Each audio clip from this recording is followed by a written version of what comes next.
वागर्थाविव सम्पृक्तौ वागर्थप्रतिपत्तये जगतः पितरौ वन्दे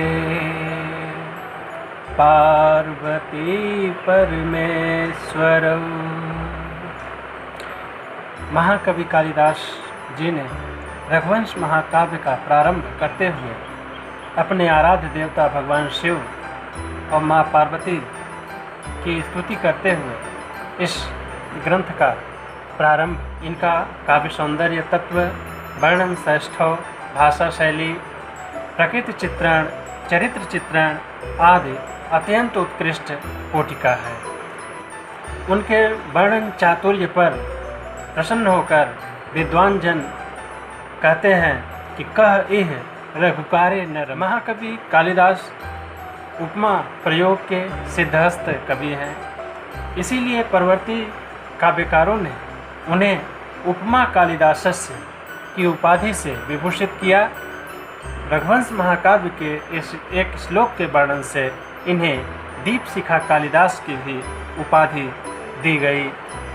संचारिणी दीपशिखेव रात्रौ यं यं व्यतीयाय पतिं बरासा नरेन्द्रमार्गाट्यैव प्रपेदे विवर्णभावः स भूमिपालः। काल में महाकवि कालिदास का प्रभाव पूर्णतया व्यापक हो चुका था। भारतीय जनमानस के अलावा पाश्चात्य विद्वान गेटे आदि ने भी कालिदास के वर्णन शैली की भूरी प्रशंसा की है। उनके बारे में एक प्रसिद्ध सूक्ति है कि कनिष्ठिकाधिष्ठित कालिदासः अनामिका सार्थवती वपु। अर्थात जब हम संस्कृत के महान कवियों की चर्चा के लिए अपने कनिष्ठिका पर महाकवि कालिदास का नाम रखते हैं और उसके बाद उनके समकक्ष किसी अन्य कवि का स्मरण मात्र न होने पर इस अंगुली का नाम अनामिका सार्थवती अर्थात सार्थक हो गया। मैं ब्रजेश त्रिपाठी आप सभी का हार्दिक स्वागत करता हूँ संस्कृत विवर्स यूट्यूब चैनल पर। एनसीईआरटी पैटर्न पर आधारित विषय संस्कृत क्लास 12 शाश्वती द्वितीय भाग के द्वितीय पाठ को लेकर मैं उपस्थित हूँ। प्रस्तुत पाठ्यांश महाकवि कालिदास द्वारा रचित रघुवंश महाकाव्य के पंचम सर्ग से अवतरित है। इस महाकाव्य में कुल 19 सर्ग हैं। इसमें वर्तंत ऋषि के शिष्य कौत्स व महाराज रघु के मध्य साकेत नगरी में हुआ संवाद वर्णित है। कौत्स वेद, पुराण, वेदांग, दर्शन आदि 14 विद्याओं का अध्ययन पूर्ण करके गुरु दक्षिणा देने की इच्छा व्यक्त करते हैं, परंतु गुरु उनकी चिरकाल तक त्रुटिहीन गुरु भक्ति को ही गुरु दक्षिणा मान लेते हैं। लेकिन बार बार गुरु दक्षिणा के लिए प्रार्थना करने पर रुष्ट होकर 14 विद्याओं के बदले 14 करोड़ स्वर्ण मुद्राएं देने के लिए आज्ञा देते हैं।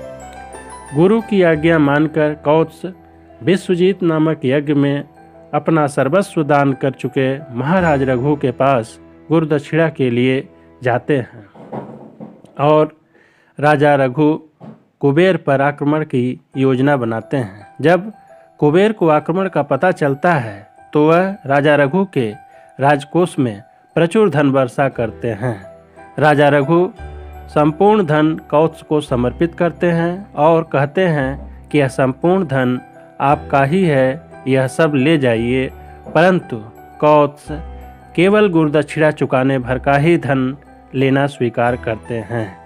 इस पाठ्यांश से हमें यह शिक्षा मिलती है कि शासक को जनता के प्रति उदार होना चाहिए तथा याचक को भी आवश्यकता से अधिक धन प्राप्त करने की इच्छा नहीं रखनी चाहिए। तमध्वरे विश्वजीति क्षितिशं निःशेष विश्राणित कोश जातम् उपात्य विद्यो गुरुदक्षिणार्थी कौत्सः प्रपेदे वर्तन्तु शिष्यः। अब हम इस श्लोक के एक एक शब्द का अर्थ देखते हैं। तम उस अध्वर्य यज्ञ में विश्वजीत नामक यज्ञ क्षितीशम राजा को निःशेष संपूर्ण विश्राणितम दान में दिया हुआ कोशजातम धन समूह उपात्य विद्या संपन्न या विद्या को प्राप्त किया हुआ गुरु दक्षिणार्थी गुरु को दक्षिणा देने की इच्छा से प्रार्थना करने वाले कौत्स वर्तंतु ऋषि के शिष्य कौत्स प्रपेदे पहुँचे।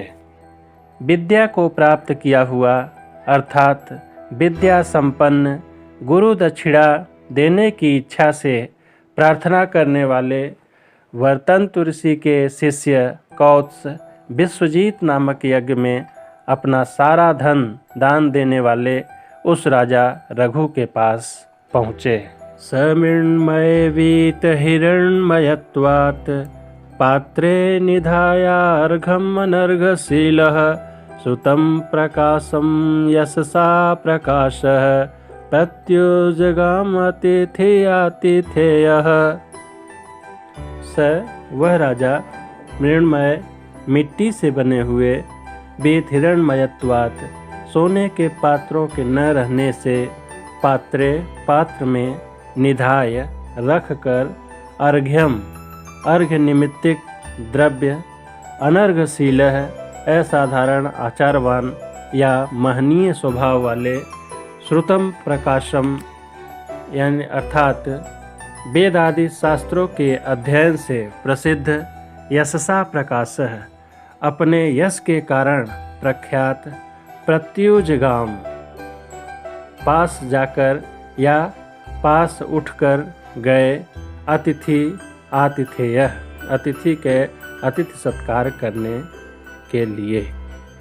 वह राजा रघु अतिथि सत्कार करने वाले असाधारण आचारवान या महनीय स्वभाव वाले अपने यश के कारण प्रख्यात सोने के पात्रों के न रहने से मिट्टी के बने हुए पात्र में अर्घ्य निमित्तिक द्रव्य रखकर वेदादि शास्त्रों के अध्ययन से प्रसिद्ध अतिथि कौत्स के पास उठकर गए।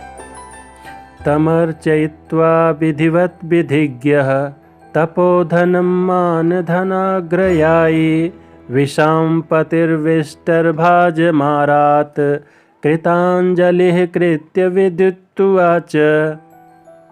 शब्दार्थ तम उस कौत्स को अर्चयित्वा पूजा करके विधिवत शास्त्रोक्त नियमानुसार विधिज्ञ शास्त्रज्ञ तपोधनम तप ही धन है जिसका अर्थात कौत्स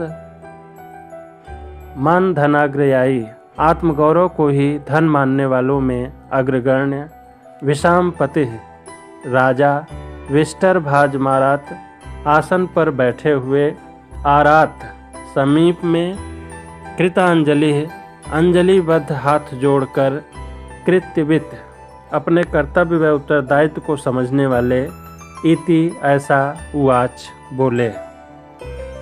अर्थ शास्त्रज्ञ शास्त्र नियमों के वेत्ता आत्मगौरव को ही धन मानने वालों में अग्रगण्य प्रजापति राजा रघु ने उस ऋषि की जिसका तप ही धन है और जो कुशासन पर बैठे हुए थे के निकट जाकर पूजा करके अपने कर्तव्य तथा उत्तरदायित्व को समझने वाले ने हाथ जोड़कर ऐसा कहा। अप्यग्रणी मंत्र कृताम ऋषिणाम कुशाग्र बुद्धे कुशली गुरुस्ते यतस्त्वया ज्ञानम से समाप्तम लोकेन चैतन्यमिवोष्ण रश्मे। अग्रणी अग्रगण्य मंत्र कृताम मंत्र दष्टाओं में ऋषिणाम ऋषियों में कुशाग्र बुद्धे हे सूक्ष्मदर्शी या तीक्ष्ण बुद्धि वाले कुशली कुशल गुरु ते आपके गुरु यतः जिनसे त्वया आपने ज्ञानम ज्ञान को अशेषम कुछ भी शेष नहीं अर्थात संपूर्ण आप्तम प्राप्त किया है लोकेन लोगों से चैतन्यमयु चैतन्य के समान उष्ण रस में है सूर्य।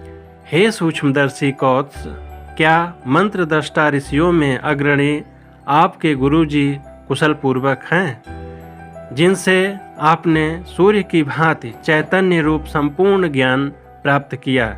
जैसे सूर्य अपने प्रकाश से सोए हुए संसार को जगा देता है, वैसे ही गुरु ने आपको ज्ञान की ज्योति देकर जगाया है। तवार्हतो नाभिगमेन तृप्तम मनोनियोग क्रियोत्सुकम में अप्याज्ञया शासितुरात्मना वा प्राप्तो असि संभावयितुम बनान माम। अर्थ, तब तुम्हारे अर्हतः प्रशंसा के योग्य नहीं अभिगमेन आगमन से तृप्त संतुष्ट मन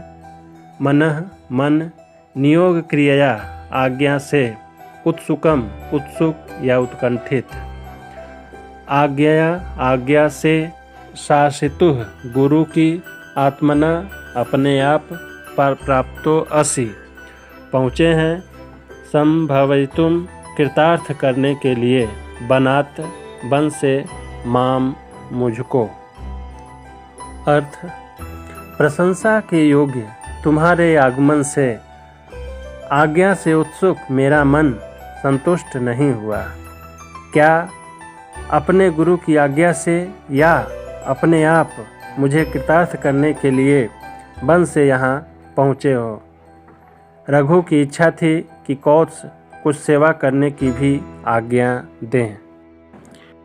इत्यर्घपात्रानुमित व्ययस्य रघोरुदारामपि गां निशम्य स्वार्थोपपत्तिं प्रति दुर्बलासः तमित्यवोचत् वर्तन्तु शिष्यः। प्रकार है, अर्घ्य पात्र अन्वित व्ययस्य, मिट्टी से बने अर्घ्य पात्र से ही जिसके संपूर्ण धन के व्यय हो जाने का पता चलता है।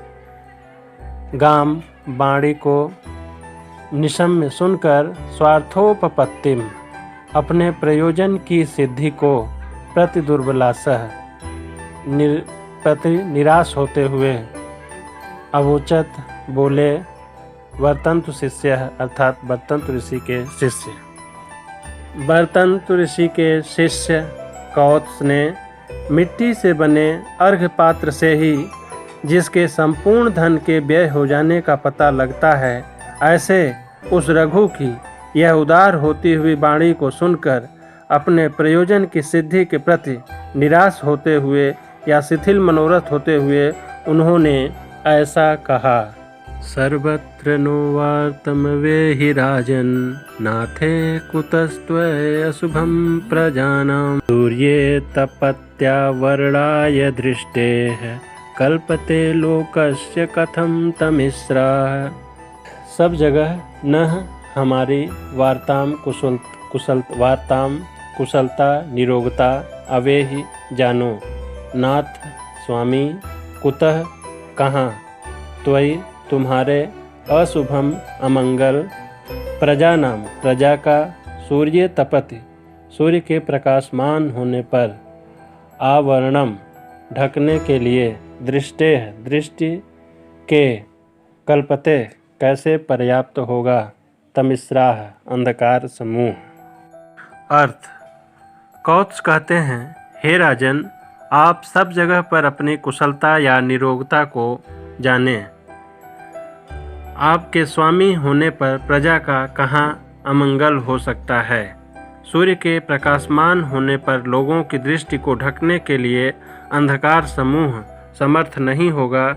जैसे सूर्य के रहते हुए अंधेरा नहीं ठहर पाता, वैसे ही आपके राजा बने रहते प्रजा में दुख का नाम नहीं है। शरीर मात्रेण नरेंद्र तिष्ठन् आभासि तीर्थ प्रतिपादितर्धिः आरण्यकोपात्त फल प्रसूतिः अस्तंभेन निवार इवावशिष्टः। शब्दार्थ, शरीर मात्रेण केवल शरीर से नरेंद्र हे राजन तिष्ठन रहते हुए आभास सुशोभित हो रहे हैं। तीर्थ प्रतिपादित अर्धि सत्पात्रों को संपूर्ण धन दान देने वाले, आरण्यकः अरण्य में निवास करने वाले, उपात्त फल प्रसूति अर्थात दाने निकाल लिए जाने पर स्तंभेन डंठल मात्र से निवार धान्य विशेष इव जैसे अवशिष्ट बचा। हे राजन, अरण्य में निवास करने वाले मुनिजन आज द्वारा जिसके दाने झाड़ लिए गए हों, डंठल से बचे हुए ऐसे निवार की भांति आप सत्पात्रों को सारी संपत्ति दान करने वाले केवल शरीर मात्र से रहते हुए सुशोभित हो रहे। तदन्यतस्तावदनन्य कार्यो कुर्वर्थमहर्तुम् अहं यतिष्ये स्वस्त्यस्तु ते निर्गलिताम्बुगर्भं शरद्घनं नार्दति चातकोऽपि। तत् इसलिए अन्यतः अन्य किसी से अनन्य कार्य जिससे निर्दिष्ट उद्देश्य के अतिरिक्त अन्य कार्य न हो, गुरुवर्थमाह बड़े कार्य के लिए, आहर तुम ग्रहण करने के लिए, अहम मैं यतिष्ये प्रयत्न करूँगा। स्वस्थ यस्तुते आपका कल्याण हो। निर्गलित अम्बुगर्भम अर्थात जिसके गर्भ से जल निकल चुका है। शरद घनम शरतकालिक बादल। नारदति याचना नहीं करता। चातको अपि चातक। कौत्स कहते हैं जिसे निर्दिष्ट उद्देश्य के अतिरिक्त अन्य कार्य न हो, ऐसे में तो अब अन्य किसी से बड़े कार्य के लिए प्रयत्न करूँगा। पपीहा भी उस शरतकालिक बादल से याचना नहीं करता जिसके गर्भ से जल निकल चुका हो। आपका कल्याण हो। एतावदुक्त्वा प्रतियातु कामं शिष्यं महर्षे नृपतिर्निषिध्य किं वस्तु विद्वन् गुरुवे प्रधेयं त्वया कियद्वेति तमन्वयुक्त। शब्दार्थ एतावत ऐसा उक्त्वा कहकर प्रतियातु कामम लौट जाने की इच्छा वाले महर्षेय शिष्यम महर्षि के शिष्य कौत्स नृपति राजा ने निषिध्य रोक कर विद्वान हे विद्वान कौत्स किम वस्तु क्या वस्तु गुरुवे गुरु के लिए प्रदेयम देने योग्य है त्वया आपके द्वारा कियत कितना तम उसको अन्वयुक्त पूछा। अर्थ ऐसा कहकर लौट जाने की इच्छा वाले महर्षि के शिष्य उस कौत्स को राजा रघु ने रोक कर पूछा, हे विद्वान कौत्स, आपको अपने गुरु को क्या और कितनी वस्तु देनी है, कुछ कहिए भी तो।